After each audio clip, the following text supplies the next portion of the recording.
Bonjour à tous, bienvenue sur ma chaîne Soy Deb. Aujourd'hui on se retrouve pour une nouvelle vidéo et comme vous l'avez vu dans le titre, on va parler du démêlage de doigts. Je fais pas beaucoup de contenu sur ma chaîne à propos des cheveux parce que je fais les mêmes choses. J'ai déjà fait plusieurs vidéos qui parlent de ma routine, etc. et elle n'a toujours pas changé, c'est pour ça que je ne fais pas de vidéos régulièrement. Mais je suis en train de faire des petits changements, donc il y aura un petit peu plus de contenu sur les cheveux, je pense. Et le premier changement que j'ai commencé à faire, c'est le démêlage au doigt. Moi, je prends beaucoup de temps pour m'occuper de mes cheveux parce que j'ai des cheveux 4C qui rétrécissent beaucoup. Et donc, du coup, c'est un peu lent à chaque fois. Et j'ai cherché à gagner du temps. Vous allez me dire, faire du démêlage de doigts, c'est pas comme ça que tu gagnes du temps. Mais bon, je voulais quand même quelque chose d'un peu plus doux. Je me suis dit, bon, pourquoi pas utiliser le démêlage de doigts, sachant qu'il y a beaucoup de controverses. Et je me suis dit, autant tester. J'ai testé déjà une première fois et j'en avais conclu que c'était catastrophique. Du coup, j'ai retesté et je trouve aussi que c'est catastrophique. Sauf que j'ai testé sur une plus longue durée et j'en ai...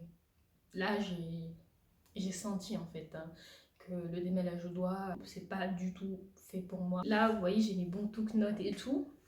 Là, j'ai démêlé mes cheveux, hein, je les ai démêlés hier. Donc on peut voir que là, tout est... Enfin, je sais pas si on peut voir que c'est démêlé, mais en tout cas, la racine et tout, rien à voir. Il y a 2 mois, je me suis dit, bon, je vais tester le démêlage de doigts. Donc je faisais un peu de démêlage de doigts. Ça me prenait plus de temps, mais quelque part, j'avais commencé à aller plus vite. Donc j'étais contente parce que du coup, j'ai remarqué que mes cheveux se définissaient plus ou quoi. Bon, je pense pas réellement que c'est une incidence sur ça. J'ai aussi changé mes soins, donc forcément je pense qu'il y a un peu des deux ou alors c'est juste les soins. Le démêlage au doigt, je le faisais, en fait je faisais des petites sections et je séparais mèche par mèche. Et donc du coup c'est sûr c'est long parce qu'on fait cheveux par cheveux et après on n'agresse pas trop les cheveux. Donc moi j'étais plutôt satisfaite de ça. J'avais même remarqué que mes cheveux commençaient à se mécher, c'est-à-dire que j'avais des petits paquets en fait. Pas, c'était des bouclettes qui se collaient entre elles, entre guillemets, pour former une bouclette, quoi. Puis quand même, à un moment, j'ai commencé à me rendre compte que, allez, quand je passais quand même la main dans les cheveux, c'était pas trop ça. J'ai fait 2 mois de démêlage au doigt sans rien faire d'autre. Vers le bout, on voyait que c'était pas très joli, c'est-à-dire que là, je fais des bons toutes notes. Parfois, sur la fin, c'était pas joli. On voyait qu'il y avait des nœuds, des cheveux qui s'entremêlaient. Alors, bien sûr, quand je voyais ça, je coupais. Ou alors, j'arrivais à démêler ce qu'il y avait à démêler. Puis à un moment, je me suis dit, bon, là, c'est plus possible.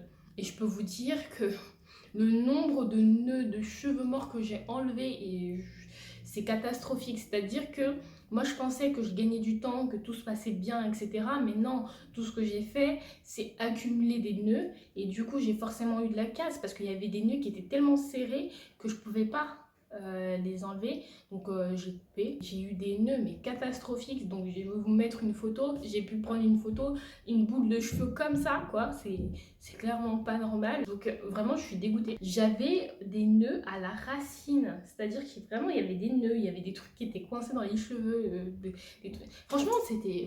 Je pense que le démêlage de doigts, c'est pas forcément une bonne chose. Surtout quand on a un type de cheveux qui est très très bouclé. Parce que du coup ça s'entremêle trop facilement. Après si vous avez un cheveu du type 4A qui s'en mêle pas beaucoup, pourquoi pas? Et encore là je vous dirais ouais non en fait, parce que je pense que si on a inventé les peines c'est pour une raison et cette raison en tout cas moi je la comprends. Après je pense que quand même, je sais pas un nom définitif, mais je pense que le démêlage de doigts c'est faisable si bah, comme j'ai dit vous avez un type de cheveux qui est assez malléable ou si vous avez, je sais pas, des produits, vous savez, il y a des produits que vous pouvez appliquer qui font glisser le cheveu, et donc là, forcément, le démêlage sera peut-être plus simple.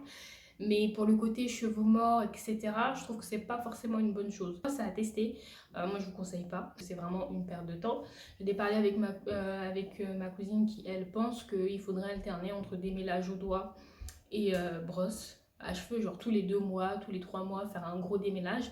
Mais dans ce cas-là, je me dis, c'est de l'accumulation, c'est pareil. Donc au final, on perd plus de cheveux. Donc ça n'a pas de réel intérêt. Autant le faire progressivement pour ne pas se retrouver avec autant de nœuds. Franchement, il y a plein de types de brosses pour démêler les cheveux et je pense qu'il faudrait plutôt se tourner vers ça, des brosses plus douces. Quand vous démêlez les cheveux au doigt, ça se voit en fait que c'est pas très joli, ça fait des paquets, il y a des... Vous savez, alors que même quand vous allez vouloir faire une coupe, vous allez voir que ça va pas être très joli parce que du coup, ça va se voir que vos cheveux sont pas démêlés, ils seront emmêlés.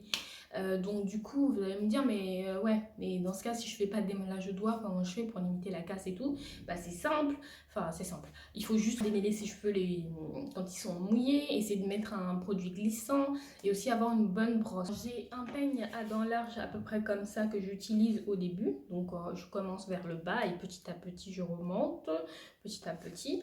Une fois que j'ai réussi à faire un peu passer ce peigne, je passe avec ça. Je passe à ça, cette brosse là, du coup il y a mes cheveux encore là. Les picots sont longs, c'est exactement ce qu'il me fallait parce que du coup ça prend vraiment toute la mèche de cheveux et ça démêle tout. C'est-à-dire que là, comme c'est bien long, je peux vraiment poser la brosse au niveau de la racine et peigner. Et donc c'est comme ça que je fais. Ensuite, pour vérifier que le démêlage a bien été fait, je passe le doigt et si ça passe, tant mieux. Et après voilà, je finis mon hydratation, je scelle. Le démêlage de doigts, c'est pas top. Donc du coup voilà, après ça peut être juste mon expérience, peut-être que vous, le démêlage de doigts, ça vous convient très bien. Dans ce cas-là, j'aimerais savoir pourquoi ça vous convient, quelle technique vous utilisez, connaître aussi votre type de cheveux. Et si vous aussi vous aimez pas le démêlage de doigts, me dire pourquoi. Bon après je me doute un peu des raisons, mais les raisons peuvent être différentes. Donc voilà, c'est pas une vidéo très longue, j'avais pas non plus énormément de choses à dire. J'espère tout de même que cette vidéo vous aura plu, qu'elle vous aura apporté des réponses. Donc je vous retrouve pour une prochaine vidéo. Salut!